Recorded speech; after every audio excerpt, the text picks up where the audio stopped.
تو کہا اگر تم اپنی جانوں پہ ظلم کر بیٹھو تو میرے محبوب کی چوکھٹ پہ آ جاؤ۔ اور یہ حضور کی حیات طیبہ میں بھی تھا، ظاہری حیات میں بھی، کہ حضور کے پاس جائیں جب اپنی جانوں پہ ظلم کر بیٹھے، جس طرح حضرت ابو لبابہ سے ہوا۔ آج مسجد نبوی کے اندر ریاض الجنہ میں ایک ستون ہے، جس ستون کا نام ہے استوانۃ ابی لبابہ وتعرف بالتوبہ، معروف ہے ستون توبہ کے نام سے۔ حاجی جب جاتا ہے تو اس کی خواہش ہوتی ہے ریاض الجنہ میں جگہ مل جائے، ریاض الجنہ میں چلا جائے تو اس کی عرض ہوتی ہے کہ استوان ابی لبابہ کے پاس 2 نفل مل جائیں توبہ کے۔ یہ حضور کے مصلی سے حجرہ عائشہ کے درمیان میں پڑتا ہے۔ ابو لبابہ سے ایک معاملہ ہو گیا، بنو قریظہ کو انہوں نے ایک راز بتا دی، اس طرح اشارہ کر کے کیونکہ تمہاری گردن کاٹ دی جائے گی، یہ غزوہ احزاب کے بعد۔ پھر خود ہی انہیں احساس ہوا کہ مجھ سے غلطی ہو گئی ہے، تو انہوں نے اپنے آپ کو ستون کے ساتھ بندھوا دیا اور کہا کہ جب تک میری توبہ نہیں ہوگی اتنی دیر تک یہی بندہ رہوں گا۔ تو حضور نے دیکھا تو اب چونکہ انہوں نے قسم کر لی تھی، فرمایا ٹھیک ہے جس طرح اللہ کا حکم آتا ہے۔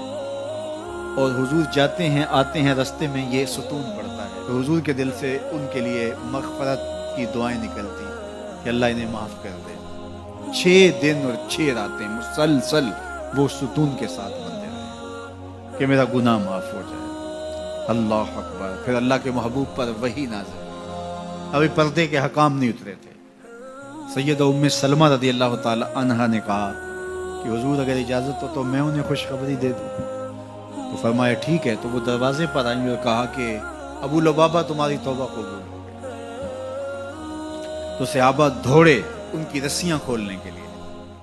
ابو لبابہ نے کہا خبردار کسی نے میری رسی کھولی، یہ رسیاں حضور اپنے ہاتھوں سے ہی کھول لیں گے۔ پھر فجر کی نماز کے وقت حضور تشریف لائے تو حضور نے رسیاں کھولی۔ تو استوان ابی لبابہ کے نام سے اب بھی وہ ستون موجود ہے وہاں۔ جب ترکوں نے مسجد نبوی تعمیر کی تو اس مقام کے اوپر جو ہے وہ ستون بنایا، اور آج بھی جب حجاج زائرین جاتے ہیں تو وہ اس ستون کے پاس 2 نفل پڑھتے ہیں، اور وہاں 2 نفل پڑھ کے جب دعا مانگی جاتی ہے تو گناہ معاف کر دیے جاتے ہیں۔ یہ علامت ہے اس بات کی کہ صحابہ گناہ کر بیٹھتے تو حضور کے پاس آتے۔ اب حضور کے وصال کے بعد بھی یہ عمل صحابہ میں جاری رہا، تابعین میں جاری رہا، بعد میں آنے والوں کے لیے جاری رہا، اور آج تک امت وہاں جا کے حضور سے شفاعت کی طلبگار ہوتی ہے اور اپنے گناہوں کی معافی اللہ کے حضور کے وسیلے سے طلب کرتی ہے۔ صاحب مدارک نے لکھا اسی آیت کریمہ کے تحت کہ حضور کے وصال کا 2 یا 3 دن تھا، ایک عربی دیہاتی دور دراز سے سفر کر کے مدینہ المنورہ پہنچا حضور سے ملنے کے لیے۔ جب داخل ہوا تو پتہ چلا کہ حضور کا تو وصال ہو گیا 3 دن پہلے، تو پھر اس پہ کیا گزری؟ اس نے رونا شروع کر دیا اور حضور کے روضے پہ آیا، قبر انور کی مٹی کو اپنے سر پہ ڈالتا اور کہتا حضور میں تو گناہوں کی بخشش کے لیے آیا تھا، اللہ کا کلام پڑھا تھا اگر اپنی جانوں پہ ظلم کر بیٹھو تو محبوب کی چوکھٹ پہ آ جاؤ۔ مجھے یہاں آ کے پتا چلا ہے کہ آپ تو وصال کر گئے ہیں، تو میں تو نہیں جانا جب تک گناہوں کی مغفرت نہ ہو۔ ضد کر بیٹھا، تیرے کولوں انج منگاں گا جویں اڑیاں کرے ایانا۔ تو وہ ضد کر بیٹھا، حضور کے روضہ انور کے پاس قبر نور کے پاس بیٹھ گیا، مٹی لا کے سر میں ڈالتا اور کہتا کہ حضور میں تو بخشش و مغفرت کے لیے آیا ہوں، میں نے تو نہیں جانا جب تک میری مغفرت نہ کر دی جائے۔ تو صاحب مدارک نے لکھا ہے فنودیا من القبر انہو قد غفر لک، قبر نور سے آواز آئی جا تیرے گناہ معاف کر دیے گئے۔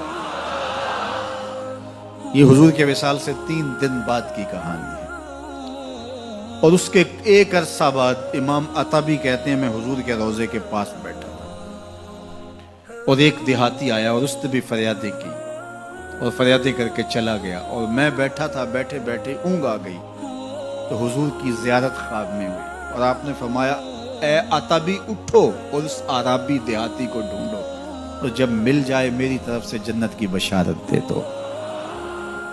مجرم ہو تو منہ اشکوں سے دھوتے چلے آؤ، مجرم ہو تو منہ اشکوں سے دھوتے چلے آؤ، آؤ در تواب پہ روتے چلے آؤ۔ قرآن میں مذکور ہے بخشش کا طریقہ، سرکار کی دہلیز سے ہوتے چلے آؤ.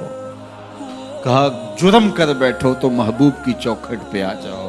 پھر کیا ہوگا؟ لَوَجَدُ اللَّهَ تَوَّابًا رَحِيمًا. تم تو گناہوں کی معافی لینے آئے تھے لیکن محبوب کو ساتھ لے آئے ہو، لہٰذا وسیلہ حضور کا ڈالا ہے تو گناہ تو معاف ہوں گے ہی ہوں گے، اضافی رحمتیں بھی عطا کر دی جائیں گی. اللہ اکبر. کرم نوازیاں ہو جائیں گی تو ان کے در پہ حاضری سعادت مند لوگوں کا عمل اور وظیفہ رہا ہے.